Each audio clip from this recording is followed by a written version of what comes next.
নমস্কার বন্ধুরা, অর্ণব ইলেকট্রনিক চ্যানেলের পক্ষ থেকে আজকে আপনাদের সবাইকে এই ভিডিওতে স্বাগত জানাই। বন্ধুরা, আজকে এই ভিডিওতে খুব ইম্পর্টেন্ট টপিক নিয়ে আলোচনা করব।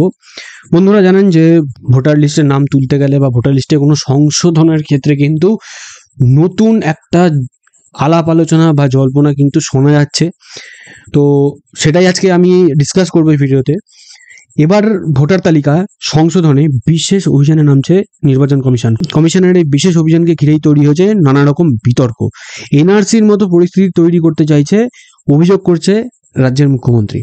ভোটার তালিকা সংশোধনের ক্ষেত্রে ভোটার তালিকায় নাম থাকার মাপকাঠি কি হবে, এই নিয়ে নির্দেশিকা জারি করেছে কমিশন। নির্বাচন কমিশনের ডিক্লারেশন ফর্ম অনুযায়ী যাদের জন্ম তারিখ 1987 সালের 1 জুলাই থেকে 2রা ডিসেম্বর 2004-এর মধ্যে, তাদের ভোটার তালিকায় নাম তুলতে গেলে বা রাখতে গেলে নথিপত্র জমা দিতে হবে। এই ডিক্লারেশন ফর্ম জমা দেওয়া বাধ্যতামূলক। এই নথিতে থাকতে হবে মা বাবার জন্ম পরিচয় বা বার্থ সার্টিফিকেট। তো এখন ডিক্লারেশন ফর্মটা ঠিক কেমন হবে, তো সেটাও কিন্তু আমি আপনাদের সামনে দেখিয়ে দিচ্ছি। দেখতে পাচ্ছেন, এটা হচ্ছে সেই ডিক্লারেশন ফর্ম যেটার কথাই বারবার কিন্তু আলাপ আলোচনায় উঠে আসছে।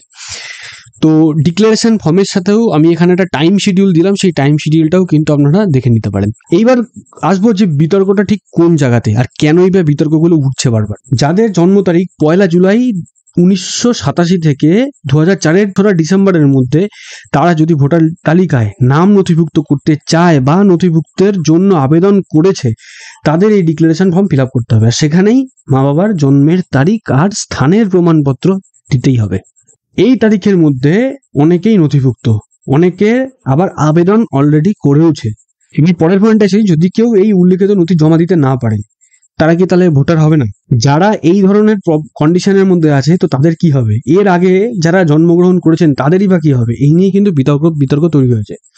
তো মমতা বন্দ্যোপাধ্যায় এটাই বলতে চাইছেন যে এটা হচ্ছে ঘুরপথে এনআরসি ইমপ্লিমেন্ট করার একটা পরিকল্পনা। 2026-এর বিধানসভা ভোটে বাংলাকে টার্গেট করে এটা করা হয়েছে, এর পেছনে অমিত শাহ আছেন বলে অভিযোগ করেছে মুখ্যমন্ত্রী। প্রসঙ্গত, বিধানসভা নির্বাচনের আগে সম্প্রতি বিহারে নতুন করে ভোটার তালিকা তৈরির কাজ শুরু করেছে নির্বাচন কমিশন। আর বাড়ি বাড়ি গিয়ে সার্ভে করছেন বুথ লেভেল অফিসার বা বিএলওরা। তো জল্পনা এটাই, 26-এর বিধানসভা ভোটের আগে পশ্চিমবঙ্গেও ঠিক এই জিনিসটাই শুরু হতে পারে, নতুন ভোটার তালিকা তৈরির কাজে। তার আগেই ভোটার লিস্টে নাম তোলা অথবা ট্রান্সফার সংক্রান্ত ডিক্লারেশন ফর্ম নিয়েই এইভাবে তীব্র প্রতিক্রিয়া জানিয়েছেন মুখ্যমন্ত্রী। তিনি আরো বলেন যে যারা প্রান্তিক মানুষ আছে তারা কিভাবে পাবে তাদের মা বাবার সেই জন্মের সার্টিফিকেট, আর যারা হকার বা যারা গরিব তারা কিভাবে এই ধরনের ডকুমেন্টসগুলো জোগাড় করবে। সবার পক্ষে তা সম্ভব না। এরপরেই নির্বাচন কমিশনকে অনুরোধ করেছেন মমতা বন্দ্যোপাধ্যায়। তিনি এটা বলেছেন যে আমি অনুরোধ করব ইসিকে, ইলেকশন কমিশনারকে, যে তিনি যেন যথাযথ গাইডলাইন দেন যাতে মানুষের নাম অযথা ভোটার লিস্ট থেকে বাদ না যায়। তো বন্ধুরা, আপনারা হয়তো এই আপডেটটা টিভি চ্যানেল বা টিভি নিউজে দেখেছেন।